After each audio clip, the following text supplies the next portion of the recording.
Of course, it's New Comic Book Day Book Club. Welcome in. I am John's Comics with Kids. But forget all of that. I'm the patron saint of lateness. What the heck? TJ, come on, man.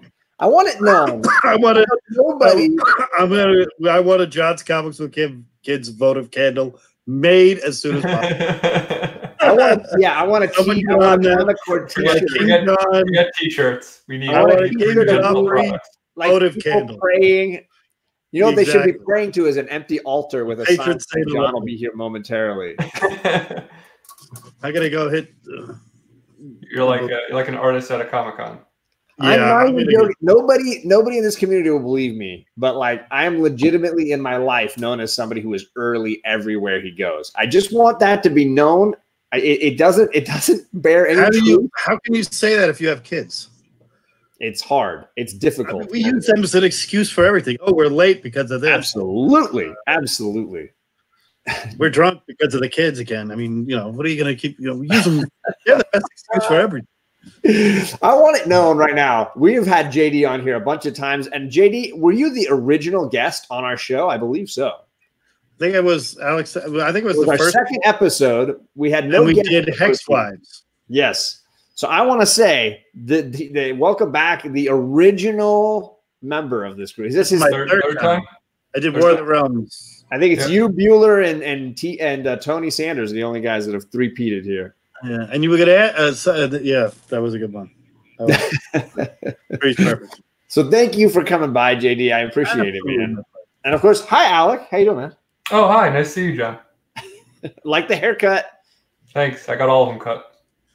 He is ready for the auction on his channel tomorrow night. I want to give a shout out to DS Comics, who is going to bring some fire. Yeah. My goal is to have small lots that people buy early, and I just get out of the way so that people can just throw insane amounts of money at DS Comics.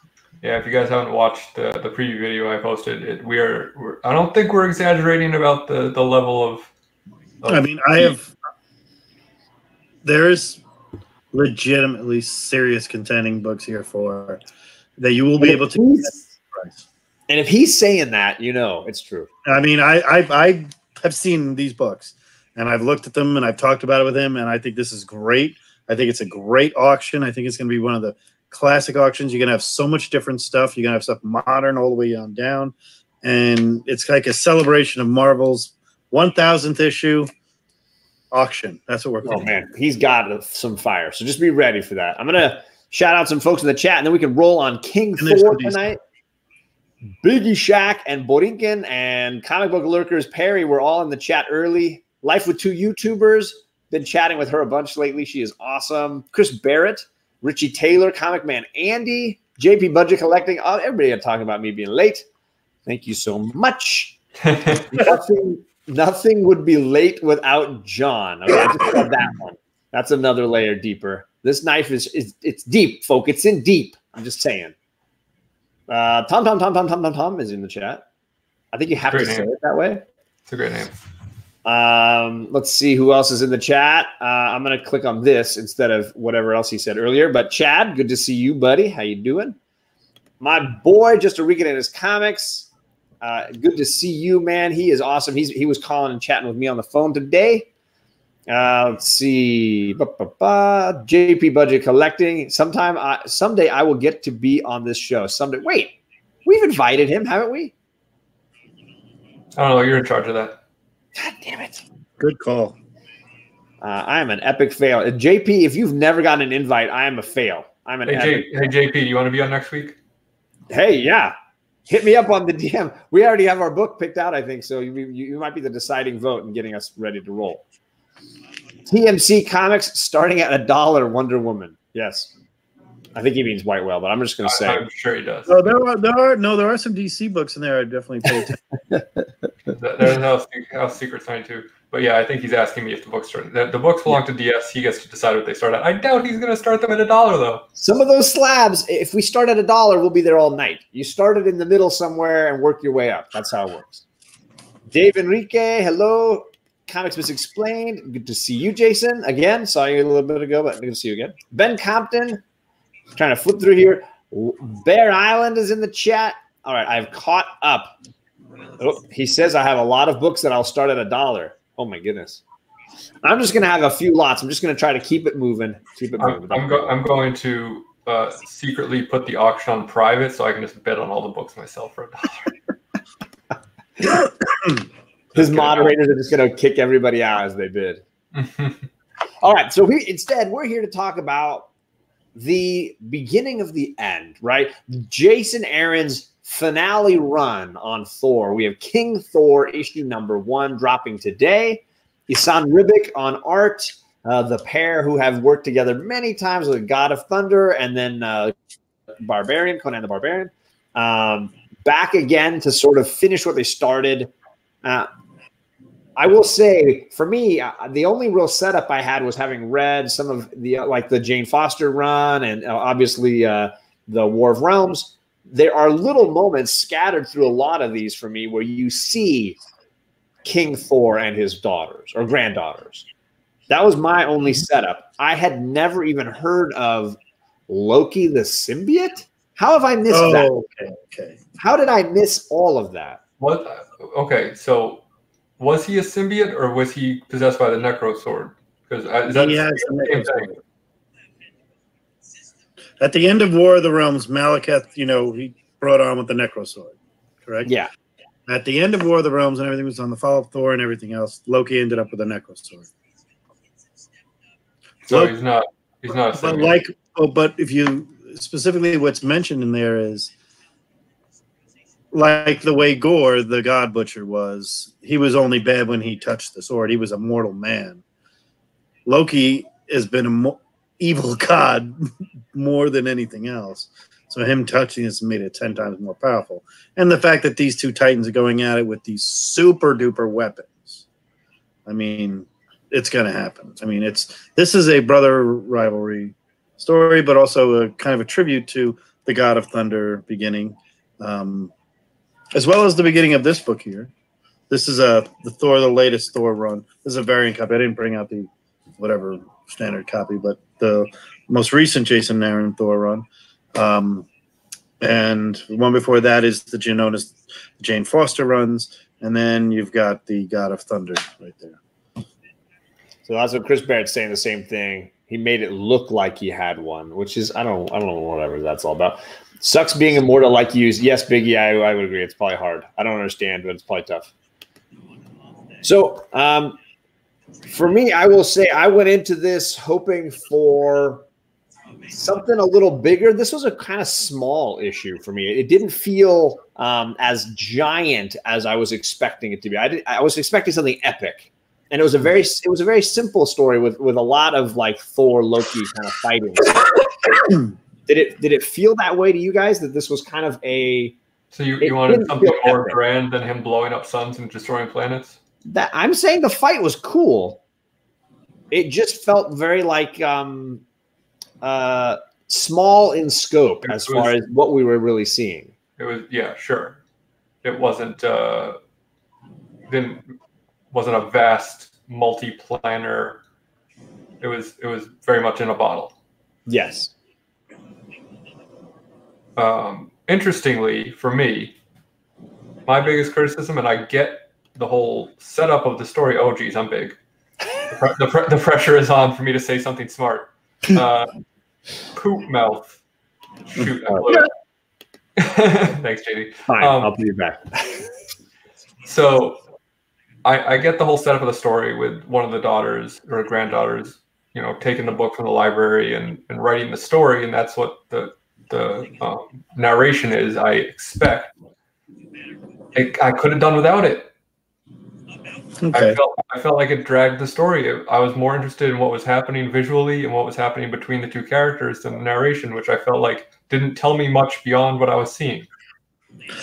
He interacted characters, the three granddaughters, and the God Bomb character, librarian, from God of Thunder in the teens. I get what Jason. It's 7 years in the making, and it's Jason, it's Ribic, it's Jason, it's Dowderman, it's Jason, it's Ribic, Jason Dowderman over and over again. I kind of think that the narration is very much, it's unnecessary. I would say that if you've been reading it, well, you didn't need it. Yeah. We know who you are. We know who they are. But if you never read any of these Thor issues and you want to start, I don't know if you'd be lost or not. I don't know, because I've been so knee deep in this shit for 7 years, so I'm not lost in any way. You know, actually, I expected more, but I also expected this was going to be. I think it was going to be a Jason Aaron first issue where I burst the bubble on this one. Thor 1 from that series, Thor 1 of the Jane Foster is exactly the same. They're all exactly the same. This one is exactly the same. They go back and tell the story of where we come from. The only one that's different, God of Thunder. Yeah. Thor 1, Mighty Thor 1 retells Thor, God of Thunder 25, and then a little brief right there. That Jason's very good at closing every loophole before he goes to the next series. So right. JP says Aaron's trying to bring everybody up to speed that haven't read the whole run. And I get it with the book. And there is some new elements here. I mean, the fights, we've been waiting to see the Necrosword versus Mjolnir. It's been one of those things. Null started in 2013. Well, that's the thing. Cates contacted Aaron when he was writing Venom about using the Necrosword and that storyline to use in Venom, which he started in Venom 3, or Venom 2, really, because it's the Necrosword and the first appearance of the Necrosword since that point. And then you go back, it's God of Thunder number 2, his first Gore, the God Butcher, which is the main character now, and 8, or one of those ones where the first Necrosword shows up. 6. The weapon, first appearance. I don't really consider it. So, as you know, you just pointed out the fact that you're a fan, you've been reading the series all along. Wouldn't you, as a fan, have preferred a splash page at the beginning, like the first page with a recap that you could have skipped, than having to read a bunch of stuff that you already knew? Like, yeah. I feel like he's doing a disservice to his own fans by saying, here you have to buy this, whatever, $5, $4 issue. Right. Basically get a third of a story because most of it is me retelling what you already read. Right. A lot of it is like the point of view has changed a little and the bubble's different. Like the wording is different. Like different people are talking now. You hear different. It's interesting. It's kind of like a behind the scenes of every issue you've seen before. You're right. And I would say you're right. You're getting 1/3 of the battle with Loki, and the rest of it is. Meanwhile, on the last, on the last issue of Thor.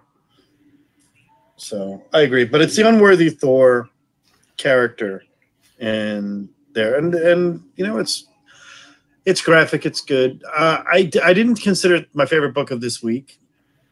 I like the Silver Surfer one more, Silver Surfer Black, but I expected this one. I'm not going to not read it. I've read every one of Jason's work, and there's nothing I don't like that he's done. I mean, not everything has been the best, but this is a culmination of everything. And I think people that, if any of you guys have read God of Thunder, do it. It's underrated how good it really is as an arc. It's got 4 different storylines in it, and it leads into an unworthy Thor, a symbiotic sword story, a bomb that can kill a god, and a planet destroyer. And Thor, young, old, and really old. So I'll give this my most honest review, and in the simplest terms. I enjoyed parts of it, but if we didn't have to read it for this show, I would have stopped reading it in the middle. I found it dull. And I bet you can guess what I thought about the last page. Yeah. That it was beautifully drawn. It was very, very nice, and I looked at it for much longer. It might have been the nicest drawing in the book. What do you think that is on the back? I mean, spoiler, let's just say, what do you think? It looked like Hela's headpiece, no? I didn't look that closely. You're talking about this one? Yeah. Doesn't it look slightly like behind him? Like it's not obviously it's not it's symbiotic, but it looks very Hela-esque, you know. Sorry, I can load up a little bit bigger if people are on their phone. Yeah. So this is the like up next on the next issue. Tune in next week. Yeah, his costume does very much represent Hela, I think, in this way. But I was actually talking about the villain reveal. Yeah, that's what I was talking about. Gore. This is a beautiful drawing. I think it's a frustrating moment that I think Alec is hinting at, that it's like Marvel #1 villain reveal on the last page. I didn't even have to read the last page. I knew it was coming. Oh, yeah. I think I knew it was coming a lot earlier, but yeah. The God Butcher fight, a problem I've been suffering with for years. Yeah. The fight between Loki and Thor is epic and cool. And I dug that the most. I think those pages and panels were the most interesting to read and the most interesting to enjoy. The stuff with the granddaughters, like I think you're saying, there's a lot of talk. It was like way done. And it just, again, it felt like it took place in this little gap in time. It wasn't very broad in scope. I probably wouldn't have purchased it, and I probably would have just waited to read it digitally. I would much rather go back and read that full, like you're saying, JD, the original run, the Mighty Thor run. Yeah. Yeah, his first God of Thunder. God of Thunder is it's 25 issues and it's just really good. I mean, it's so well done. God of Thunder is probably one of Marvel's best works they did, and as far as a series. But I'm not knocking the other Thor runs. I like the other Thor runs too. The Russell Dowderman, Jane Foster Thor. I think Dodderman's way underrated. I think he's great. Yeah. Yeah. Dodderman and Aaron did a great job. The joke you both ignored was pretty underrated. What? I said I think the joke I told a little while ago that you both ignored was pretty underrated. I heard it, but I didn't know the context of it because I was looking over and I'm like, God damn it, that was probably a good one. So, your wife was laughing. Liz is laughing. The characters that Aaron introduced in all of these, in all his runs, aren't that many. And I think people are. There was somebody who was talking about, I guess he wanted a new character. Aaron really did not introduce anybody other than the Gore in the Thor runs, other than the God Butchers and stuff. Everybody, there wasn't a lot of first appearances in the run. You have the sword, and the sword, the granddaughters, and Jane, and there's a few Asgardians in there, but everything else is, I mean, nothing monumental. There's no, Hobgoblin, like I always describe that as Jim Shooter saying, "Put another villain in there. We need to sell more books." That's in this case, Aaron did real well. And what is this? This is from. How many issues is this storyline supposed to be? Does anybody know? 4. It's just 4 issues. Yeah, it ends December. 4 for Thor. October, November, December. That's it. It's a 4-issue set. Budget collecting bids $4. It'll be good. Make a dumb joke again. Wrong night. Oh, man, now, do you guys now have John? You read the Jane Foster run? Yes, I love it. And I think we're going to see some elements of that in there.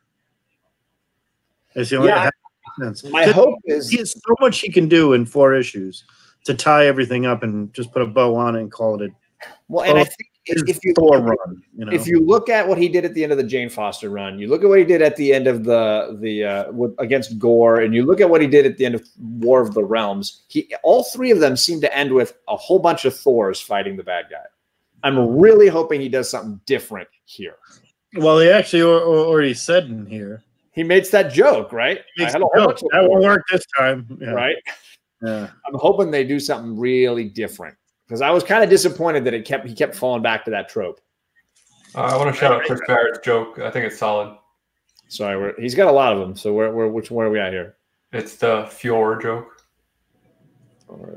Oh, there it is. That's good stuff. Yeah. So that's my max bid for any DS books. I'm gonna win a lot, I'm sure.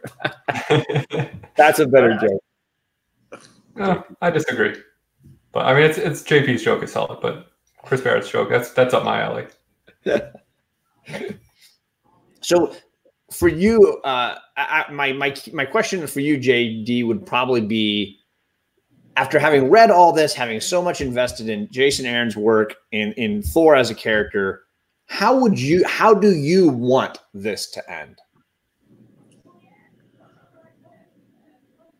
He's the All-Father. It finally happens. He's the All-Father. Isn't he that already, or is he not that already? Yeah, he is. But he's never had a chance to, he's kind of like the early stages of Odin in some of the early Odin works and the Tales of Asgard stories from the 60s and 70s. This looks like him as late stage Odin. This is not late stage Odin. I mean, dang. There isn't an Odin drawn that is a young Odin. I mean, there isn't. The youngest Odin you see is in 10 million BC Avengers, and he's still old bastard. He's still an old bastard. That's the youngest you'll ever see Odin. I mean, Bor is still around. Bor, by the way, that's. I want to know if something having to do with the name Bor. I'm just saying, Bor is Odin's dad. Thor's grandfather is Bor. Bor, Thor, Gore. I mean, come on. It might skip a generation. I don't know. Do you expect later moment? Do you expect him to kill Thor off at the end of this run? No. Right. I don't think they kill off. I think Marvel's done enough killing off this year.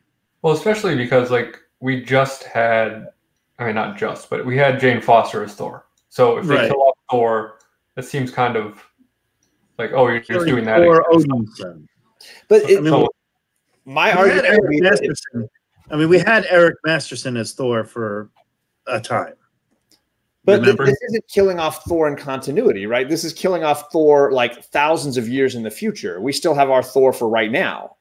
So they're not eliminating Thor from Marvel current continuity. What they're doing is saying this is the eventual end of Thor at the end of the end of Jason's run. Right?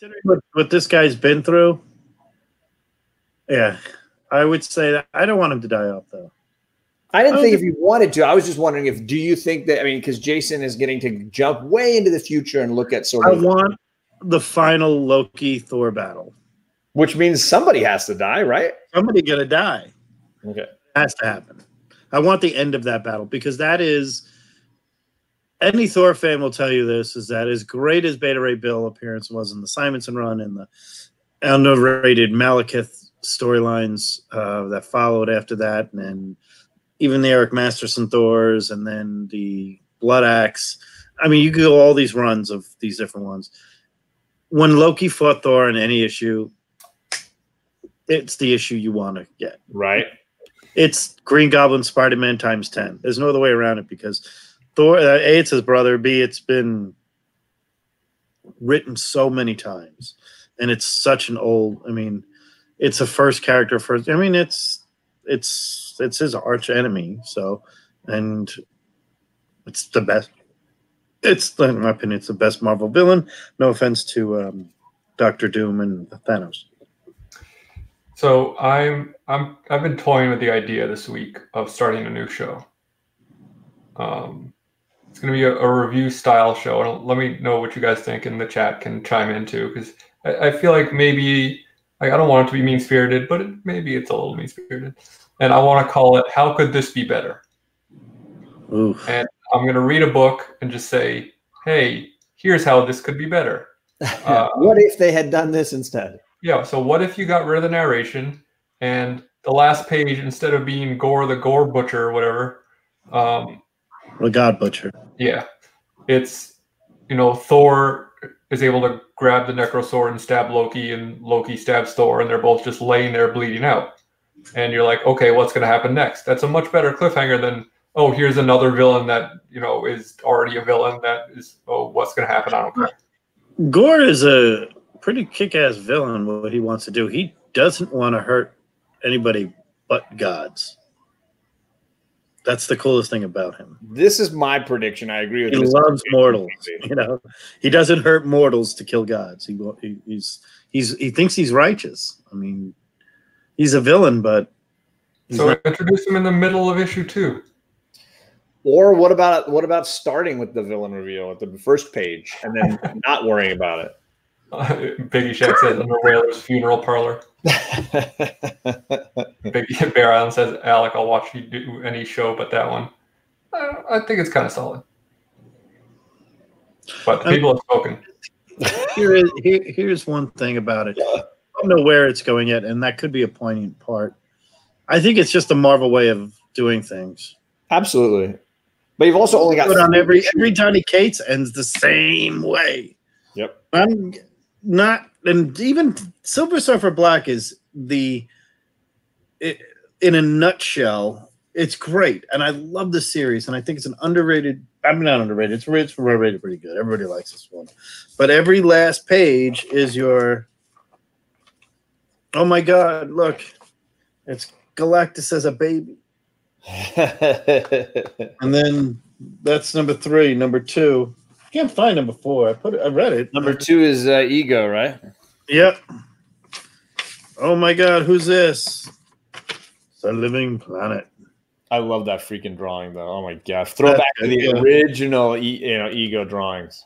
Love it. And of course, the first one is Null. Spoiler alert! Yeah, there it is. This is spoiler when it's like 4 months ago, so we're good. Right. And when it's on the cover of the second print. Yeah. Now this one, the fourth one of this one, I'm not going to show it because John's on there, but John hasn't read it yet. But it doesn't have that. I'm happy to hear that. That's nice. It's different. It ends on a cliffhanger. Don't get me wrong. It's leading. Well, I think that's the thing, and you can't get away from a cliffhanger in comics because the whole point is to make people rabid to pick up the next issue, and so there's definitely that element that you can't completely detach from. But I think Alec's point is there are many ways to pull off that moment. There are many ways to draw the reader in. One of my all-time favorites is still issue 4 of Die, when the villain reveal, and you could argue it's a villain reveal, is the heroes deciding to do something villainous. An idea is the big shocking reveal at the end. They're like, you know what? I like this town. I'm going to burn this mother down. Like that's their big idea. And you're like, okay, I got to read next issue. I want to see them do this. Write a compelling story. You don't need some big twist at the end of every issue. It could just be a setup for something exciting, like an idea or a plot twist. It doesn't necessarily need to be a bad guy's face. Right. Is this a modern way of writing known comic books, non-creator owned work? Is this the new way of Marvel doing it? Absolutely. We know what they do. They throw in male genitalia. They write terrible books. They kill off characters that make. Now you're selling ideas to him. Yeah, but that's what DC. Oh, really? That's what DC has done, and DC has been atrocious. And everybody in Levi, they have you heard of the Bridge to Nowhere? That's the comic book arcs to nowhere. That's the comic book. We'll let JD go. He's going to tell us about how bad Jim Lee is. We'll stay off. I know. I'm not going to. No, Jim Lee is a great artist. Just a terrible editor. Worst editor. Yeah, I hear him. Yeah, I heard. I know.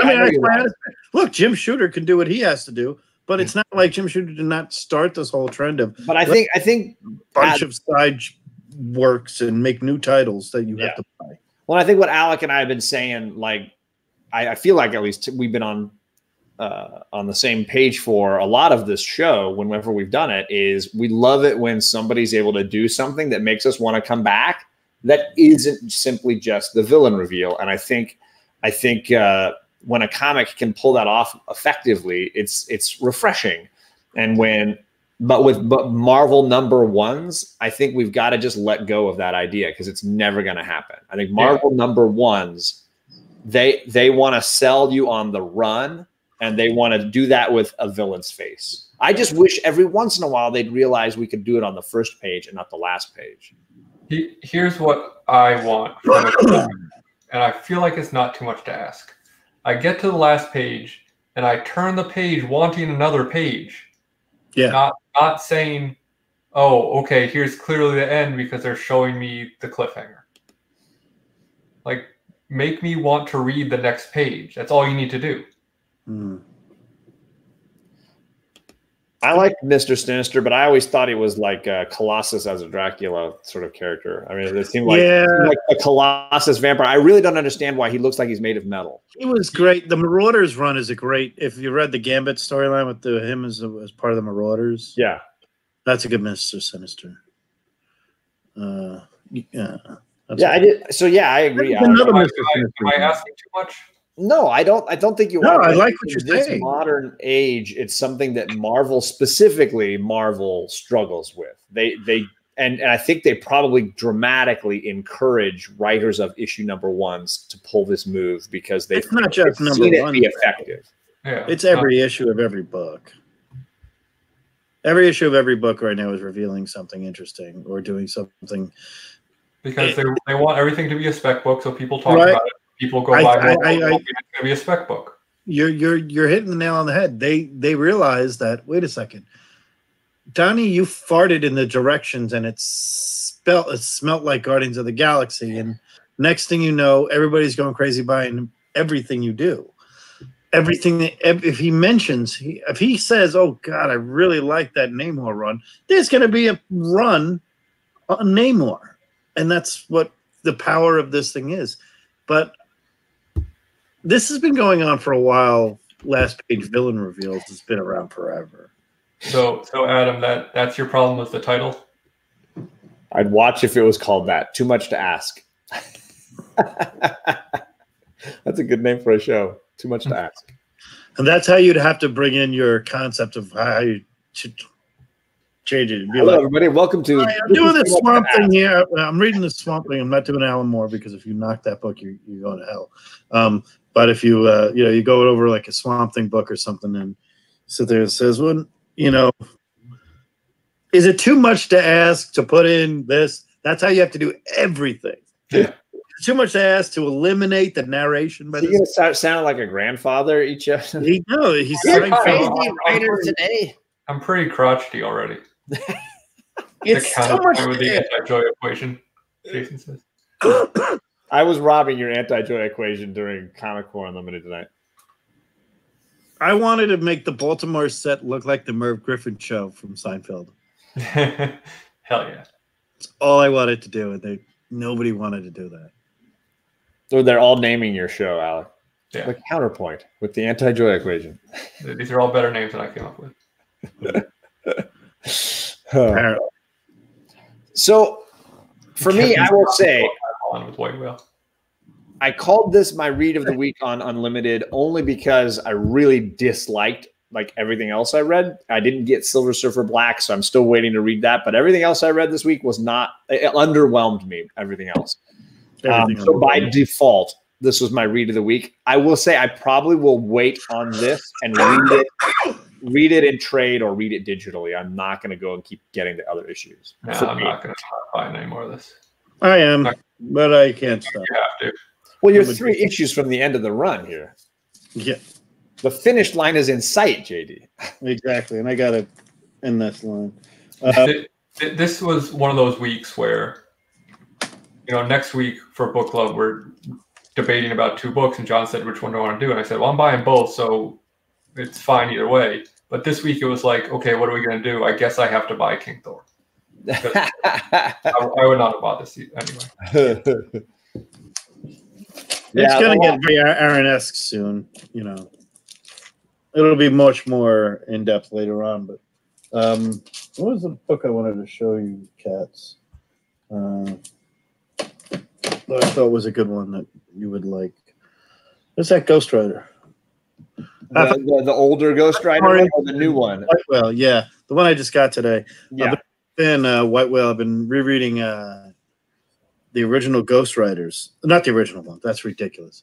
Not the that Dick Ayers run, and not the one before that. Not the Curtis Layton. The Johnny Blaze run. Yeah. Starting with the section in Spotlight 5, Spotlight 6, and issues 1 through. I think I'm going to do the first. All the Plug issues. Well, yeah, he did the Plug. It's Plug, but I'm going to even go beyond that to like the one when there's like the race that I picked up some books called Death Race, Yeah. And they're both called Death Race. It's She-Hulk 2 and Ghost Rider Volume 1 or Volume whatever. Johnny Blaze Ghost Rider Volume 1. It's in the 30s, 35 around there. It's a death race where they're both climbing over there with. Oh, it's got a floating head too. JD, you're not in any way ill. What's TJ talking about? I don't know what TJ's talking No, about. I'm not. I'm a little been on the show. Been on the show for a He's while. been talking a lot. His throat's dry. Yeah, I'm out of beer. That's a bigger tragedy. Yeah, but good stuff on. I mean, the way I look at this Thor run is the way I look at Eddie run. This is going to be a 4-issue set that's going to wrap up all nicey nice. It's going to be good. But the first issue is there. And there's Power of X. Now, do you want to talk about this? Because you could talk Hickman. Is this the new issue? Yeah. And Alec, did you hear what John said about it? What? He's looking at Jubilee. He's looking at her jubes. Looking at Jubilee. Drink. Nice. What did John say about it? That it was his least favorite issue so far? Yeah, I think it's the weakest issue in the House Powers run, but I also know that following on the heels of the best 2 issues, it's gonna be brutal, and I think you had to have this piece. I understand that it serves a function story wise, but it seemed like a mess. It was a bridge issue. I really like the stuff with Mr. Sinister. Yeah, and the rest of it was a little confusing, but I'm sure it's going to tie together. Like Hickman is not he clearly knows what he's doing. He has a plan for this. It's not one of those books that feels like it's being written as it goes along. Saga. Pardon me, I had something in my throat too. Ash, Brian K. Vaughan. yeah, he did. You mean because it's going on now? But he didn't start out that way. No, the first 12 issues of Saga are great, and then he's like, "Oh no, what do I do? Let me just write a bunch of stuff as I go." And maybe it's popular. It's like a little show. You know what it's called, John? Law and I'm Order. drawing a blank. I'm a little lost on the name. Law and Order, maybe Sopranos. Anyway, You gotta. I mean, Lost, yeah, but Heroes season 1 was good. Heroes season 2 is unwatchable. yeah, because they had a plan for one season. Right. That's I'm proving your point right there. Rule number 1 of writing comics: That's what I was thinking of. Heroes. plan in your head. Yeah, that would make sense. I get that one. Sorry, that one makes sense. Yeah, No, it was really lost. you got lost. You're confused. Yeah, I understand. Yeah. Yeah, for me, I felt like it was. They spent a lot of time with Cypher and the language with the planet or the island, and then very little time with all this crazy stuff in the future that I was like, okay, I needed like 3 more pages just to understand what the heck they're talking about and all this stuff. There's so much going on. Yeah, I feel like you crammed a lot into it. But I will say, to my point earlier, I got to the last page and turned the page wanting another page.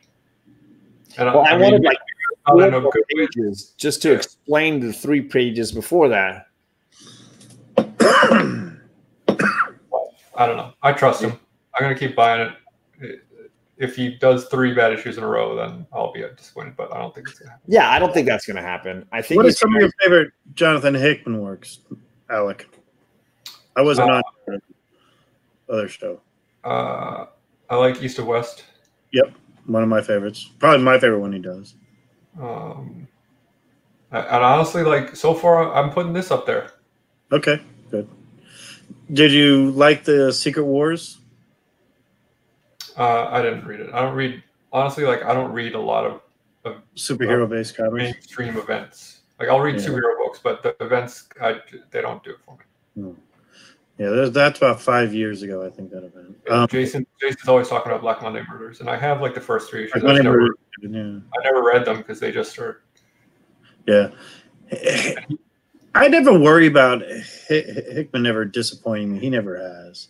He did a great job in the Infinity storyline, but he doesn't do long runs, which is where I don't. I mean, even East of West, let's be honest, East of West has gotten off the beaten path.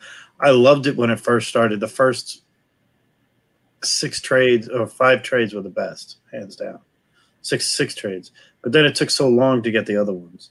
And buying those books is just, ridiculous. I don't know that I've read any real Hickman stuff. I think if I did, I didn't realize what it was. So this is my first experience with his writing on like a consistent basis, reading several issues. I've never probably read a few one-offs like Fantastic Fours. Yeah, I might have caught an issue here or there, but I definitely didn't read like a run of it.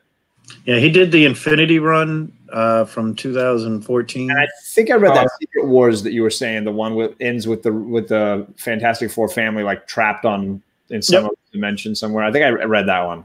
That leads into Annihilation. I knew I was forgetting something. Manhattan Project. That might be. Okay, now Manhattan Project. I liked that. That's the weirdest thing because I liked Manhattan Project more than I liked East of West for years. And I liked East of West a lot. I love the Four Horsemen of the Apocalypse, love the whole idea of it. And Manhattan Project is, for those of you that don't know, it's what if famous people are redrawn to look like adult versions of Rugrats. And tell me it doesn't look like that. That's not what it's about. But I know it's not about. But its storyline is this. It's like a what if they're they all have like a twin or a clone, or I don't want to get into it. What it's about is for those of you who don't know, the Manhattan Project was what a bunch of scientists got together to create the atomic bomb. And so this is called the Manhattan Projects, where it's the same group of scientists who are creating other sorts of wacky, crazy inventions like multi-dimensional. Assuming it was like they were living in like the slums of a city in the Manhattan. No. This is Oppenheimer, but he's what's his name? I don't remember. It was so many years ago. Everything leaves my head immediately. Yeah. I like Hickman, and I've never been disappointed, so I'm going to continue with this. And I always say that for every arc there's always the one issue that you're like, well, okay, I get why you did that. You phoned it in that week, but it's kind of like I don't even know if you really phoned it in. It's just like, or just every issue can't be everyone dying, right? And it can't have to have. I mean, if you read any of, let's just take the greatest arc, the Alan Moore Swamp Thing. Start with 22 and work your way up. By the time you get to 37, if you tried to look at some of the individual issues, 25 is a classic, and obviously 37 is a first appearance. But a lot of those stories in there, some of them aren't as exciting as some of the other ones. Yeah. And it's one of the best things about Alan Moore is not every issue is exciting. Some of it's just really deep and disturbed, which is also Alan Moore. Comics explains that Hickman, Lemire, and Brubaker might be his top 3 right now. Yeah, Brubaker's way up there with me. He's always been, for 10 years has been top. My favorite one. Yeah, I discuss Brubaker with people all the time. Where I'm saying it's the golden age of art of writing we have right now. And I'm going to say Kate to Aaron, Brubaker, Lemire for sure, Hickman. I'm just naming mostly Marvel and indie guys and not DC guys because I don't think DC guys are allowed to write anything good. No, I do. I do like Justice League. It's great right now, man. Aside Tomasi.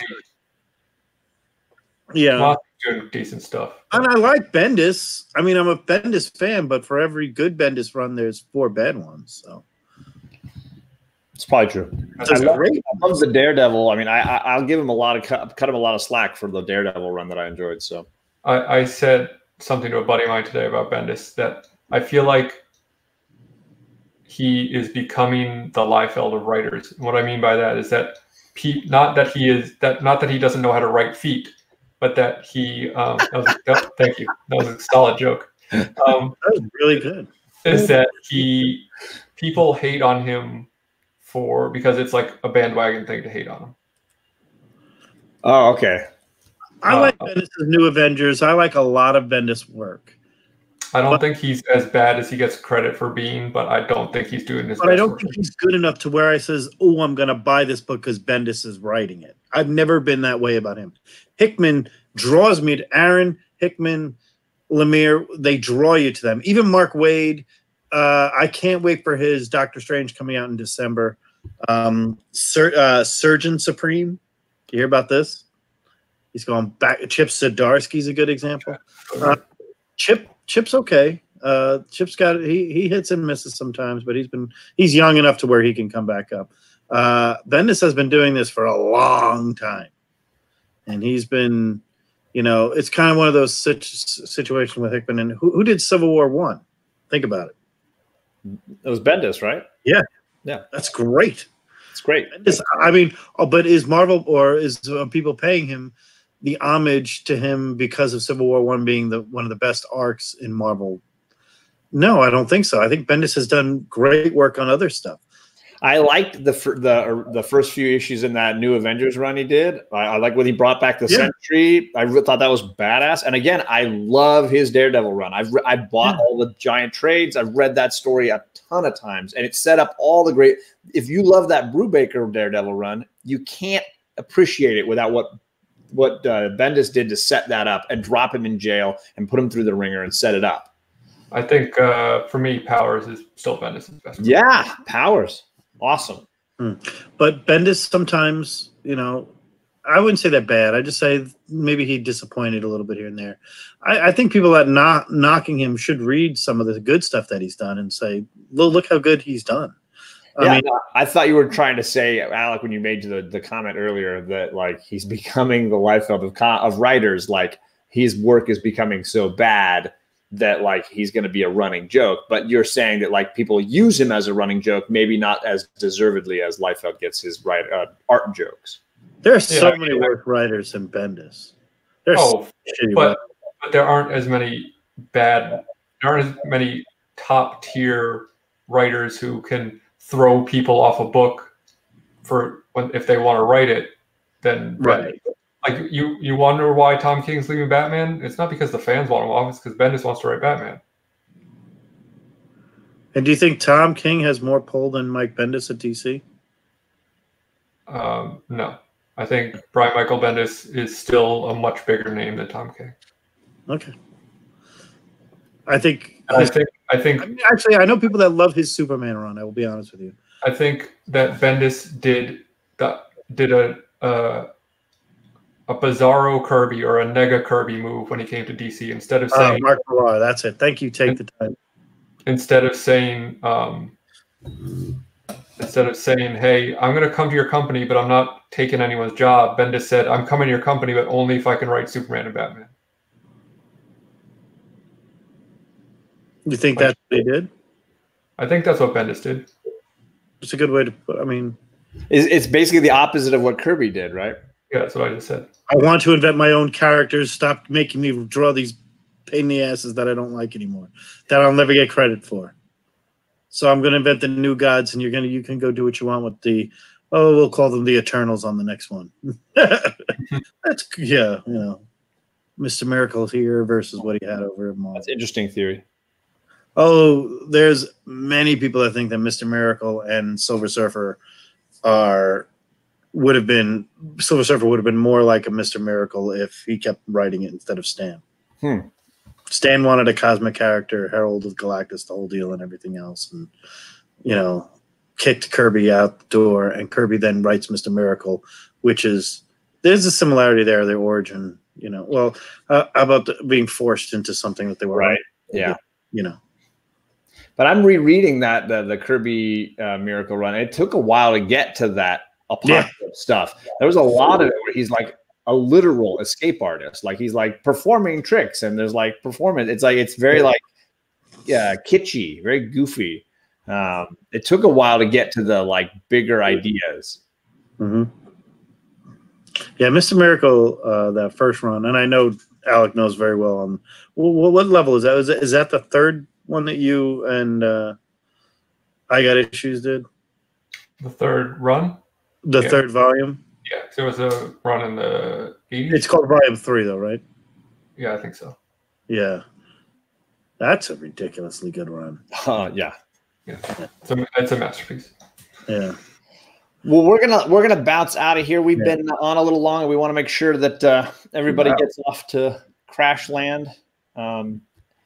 Next week, we're still deciding between the two books that we've got, and it sounds like we're trying to rope JP Budget Collecting into being our guest with us next week. So, what are the books you guys are choosing next week? It's between G.I. Joe #1 and I'm gonna go order that one. the new Lemire DC book, Inferior 5. They're bringing back the Inferior 5. Yeah. Well, you seem not as excited about it as I am. I mean, I would. It better be funny. It better be funny. I think it's probably going to be. It has to be hysterically funny. I want to laugh reading that one. So yeah, I think we've got two choices that could be a lot of fun, and maybe we'll let JP decide. He's in the chat. There he is. JP, if you are interested in the new Jeff Lemire Inferior 5, issue #1, or if you'd rather read this, if you're a G.I. Joe fan, and you just haven't shared that love for the Yo Joe, let us know, and we can pick one. G.I. Joe fans in the chat. Liefeld Snake Eyes. Oh, there it is. I don't have either one of those on my poll. That's the whole point of this show. There's a lot of things that I haven't been on my poll until now. Yeah, that's actually the best thing about the show, other than Thor. But when a lot of times I buy things that you guys want to do it, other than Alec. He is the show, let's be honest. Hey, I did it right. Yeah. I can learn. And I like working with John. 2 months. We thought about that, Bueller, but that's going to be a 9 on my part. I'm not. We've done enough Spider-Man #1s and things. I feel like we've hit that nail on the head a few times. These other two, I think, give us a little more options. Yeah, when is that coming? The J.J. Abrams Next week. Next week. It is next week, right? We decided that it was the obvious choice. We didn't want to do it. Yeah. We like to keep people on their toes and read G.I. Joe books sometimes. I like the J.J. I loved G.I. Joe when I was young. Yesterday on Golden Guys, I wore a Voltron shirt because it was the 35th anniversary of Voltron yesterday. Nice. When I was a kid, I called it Boltron. We used to go through the Holland Tunnel, which connected Manhattan to Jersey, and we'd scream "Go Voltron Force" every time we left the tunnel. As loud as we could. My sister and I. It was great. So if you leave a comment below, one of those, if you have a preference, G.I. Joe or Inferior 5 from DC, let us know. We'd be happy to hear from you. Let's see. He loved the show. Hey. And for me, Thor is a pass. That's knowing half the battle right there is the show. We're going to bounce out of here. I want to make sure that you all know that tomorrow Alec has a huge auction going on his site, on his YouTube channel. Make sure that you're there. You can either drop money and get some huge deals from DS Comics on some awesome books, or you could throw $20 and get like a box full of books from me. Whatever you like. There's lots of things going on. Inferior, or just comment and just see the spectacle and give me a hard time. Yeah, and listen to Bad Impressions, which I'm sure will come up at some point because they just sort of naturally happen. Bad? Yes, I think they're fine. They're worthy of YouTube. They're like a 5 out of 10. They're not like a 2. If we had a book that we read on this show that was a 5 out of 10, you'd call it bad. No. Have you heard his reviews for 8 out of 10 books? Yeah, 8 out of 10 books are. Ooh, boy. There was some reviews that I absolutely laughed hysterically on. So. Oh my gosh! All right, JD, did you have anything coming up that you wanted to throw out and mention? I know you got Hunt coming up soon. Just your auction tomorrow. I plan on enjoying it and watching some of the great stuff. Boom. And Alex got that's his big thing he's going, but then he's also got Story Comic Corps coming on Monday, right? Yeah, we should be back in the saddle Monday. Still reading 90s books, I think. So I feel like that went pretty well last time. Read Turok. I did, at least. No one thought it was the best book of the week. It's actually pretty good. Go back and read your Turok once. It's not a bad book. I think it's in the box right over there. I'll have to check it out. Actually, I did read it this like a summer ago. I enjoyed it. Yeah, it was good. Yeah. It was my first time ever reading a Turok ever. Yeah, I don't think it deserves to be Not grabbed. bad. I actually liked some of the old magazines. Oh, I do have something coming up. Stranger Things is coming back. It's going to be part of the Tuesdays thing, right? Yeah, we're going to do it on Tuesday. We're going to figure something out with Golden Guys so we can get on because it's a lot to do those 2 shows on a Tuesday. Golden Guys is a long show. It's a good show. You can always do like an every other week kind of thing, rotate between. Yeah. Well, we tried that, but the demand for Golden Guys just, it's like when you guys take a week off, nobody knows what to do. I know this is a week out, but not this Saturday, but next Saturday. Pardon me. I'm going to be on with Robert Galvin on his show on late night Saturday. That was so much fun last week. I was on with them. That was a blast. Oh my God. It's going to be late for me, but hopefully I'll be able to stay up and not miss the invite for that. Yes, Richie Taylor. We do a special segment every week on pre-code horror books. DS Comics is a very good pre-code horror collector. I delve into it. Some of my favorites. My favorite one would be this. It's my favorite pre-code horror book. It's a little different than everybody else's, but that's mine. It's pretty badass. This is an Ajax Farrell from 1951. It's a Voodoo 11. Don't know who did the artwork. We're all looking forward to that, Jason. I agree. Looking forward to more TJ Watson. Yes. And TJ and I have been going, this one's going to be magazine-sized books. Nice. So, I actually have some of those. Well, if you want to join, you're more than welcome to join us to show whatever you have on their magazines, because it's everything from me, and it will be very much a Warren Publishing and Curtis Publishing based environment with a few other things probably thrown in, but like some weird monster magazines that I used to collect. Captain Marvel? Yeah, Death of Captain Marvel is a great example. I have that. That's a great one. Yeah. Very underrated. I mean, I have a full short box of magazines that's overflowed, so tune in for all that stuff, and we better see you guys tomorrow night, even if you're just hanging out and being goofs in the chat. We appreciate you guys coming around, and hope you guys have a great night. Happy New Comic Book Day, everybody. Have a good one, guys. Bye. Or Wu-Tang Forever.